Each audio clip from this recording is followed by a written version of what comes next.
പരിശുദ്ധ പരമദിവ്യകാരുണ്യത്തിന് എന്നേരും ആരാധനയും സ്തുതിയും പൂഴ്ചയുണ്ടായിരിക്കട്ടെ. അനന്തകാരുണ്യത്തിനോടുള്ളമായ കർത്താവേ, ഈ ലോകത്തങ്ങയുടെ വരവിനെക്കുറിച്ച് ഞങ്ങളെ ഓർമ്മിക്കുന്ന ഇതിനും ഞങ്ങളങ്ങേ ആരാധിച്ച് സ്തുതിച്ച് മാത്രം പ്രത്യേകിക്കുന്നെന്ന് പറയും. പ്രിയമുള്ളവരെ, മംഗലവാർത്താ തിരുനാളാണ് ഇന്നേ ദിനം. ദൈവത്തിൻ്റെ കൃപയും അനുഗ്രഹവും നമുക്ക് അനുഭവവേദ്യമാകും. ഒരു രക്ഷകനെ പിതാവ് വാഗ്ദാനിച്ച് ആ രക്ഷകനെക്കുറിച്ച് നമ്മളെ സന്തോഷപൂർവ്വം അറിയിക്കുന്ന ദിനമാണ്. ഒരു കുഞ്ഞ് ഈ ലോകത്തിൽ നമ്മുടെ രക്ഷയ്ക്കായി ജനിക്കുമെന്ന് പരിശുദ്ധ കന്യാമറിയത്തെ അറിയിക്കുന്നു.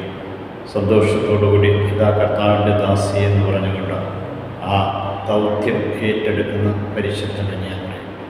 ദൈവത്തിൻ്റെ കൃപയും അനുഗ്രഹവും നമുക്ക് ഓരോരുത്തർക്കും എപ്പോഴും ലഭ്യമാകുവാൻ വേണ്ടി നമ്മൾ പ്രത്യേകമായിട്ട് പ്രാർത്ഥിക്കണം. ഇതാ കർത്താവിൻ്റെ ദാസി എന്ന് നമ്മൾ പറയാനായിട്ട് സാധിക്കുമ്പോൾ ദൈവം നമ്മുടെ മേൽ തൻ്റെ കൃപകൾ ചൊരിഞ്ഞ് നമ്മളെ ഓരോരുത്തരെയും വീണ്ടെടുക്കുക തന്നെ ചെയ്യും. എത്രയോ കുഞ്ഞുങ്ങൾ ഉദരത്തിൽ വെച്ച് കൊല്ലപ്പെടുന്നുവെന്ന് നമ്മെ ഓരോരുത്തരെ ഓർമ്മിപ്പിക്കുന്നുണ്ട്.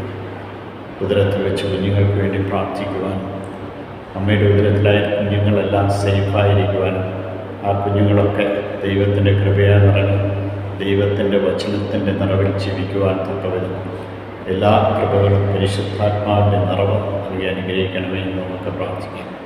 ഉദരത്തിൽ വെച്ച് കൊല്ലപ്പെടുന്ന കുഞ്ഞുങ്ങളെ പീഡനങ്ങളേറ്റുകൊണ്ട് വിഷാദരോഗത്താലും അതുപോലെ ആന്തരിക മുറിവിനാലും കടന്നു വരുന്ന കുഞ്ഞുങ്ങൾ ഇവരെയെല്ലാം നമുക്കിന്ന് സമർപ്പിക്കാം. ദൈവത്തിൻ്റെ കൃപയും അനുഗ്രഹവും ഇവരുടെ മേലെല്ലാം ചൊരിഞ്ഞുകൊണ്ട് ഇന്നത്തെ ഈ മംഗലവാർത്താ തിരുനാൾ പരിശുദ്ധ കന്യാമറിയത്തിൻ്റെ സാന്നിധ്യവും ഉണ്ണിയേശുവിൻ്റെ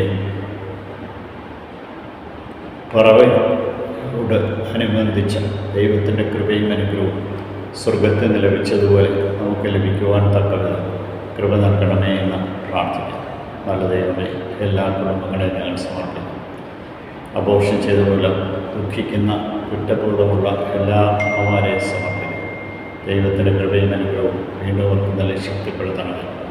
ഉദരങ്ങൾ വെച്ച് കൊല്ലപ്പെട്ട കുഞ്ഞുങ്ങൾ മാലാഖമാരങ്ങളുടെ സന്നിധിയിലെത്തിയെന്ന് വിശ്വസിച്ചുകൊണ്ട് അങ്ങേ മഹത്വപ്പെടുത്തി ജീവിക്കുവാനും പാപബോധവും പശ്ചാത്താപവും നൽകി ജനതകളെ അനുഗ്രഹിക്കുകയും ഓരോ ജീവനും വിലയുണ്ടെന്ന് മനസ്സിലാക്കിക്കൊണ്ട് ജീവിക്കുവാനും കാര്യസ്ഥത മാത്രമാണ് അവരെ ഏൽപ്പിക്കുന്നതെന്ന് ബോധ്യത്തിൽ ജീവിക്കുവാനും ഓരോ അമ്മമാരെയും അനുഗ്രഹിക്കുന്നു.